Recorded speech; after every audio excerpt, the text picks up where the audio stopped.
You ask Tiger to calculate. This deals with linear inequalities with one unknown. The final result is m smaller than -4. Let's solve it step by step.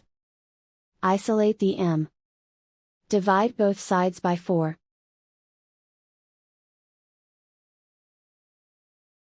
Simplify the fraction.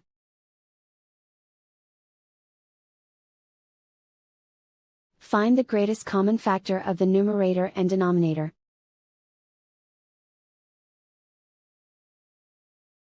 Factor out and cancel the greatest common factor.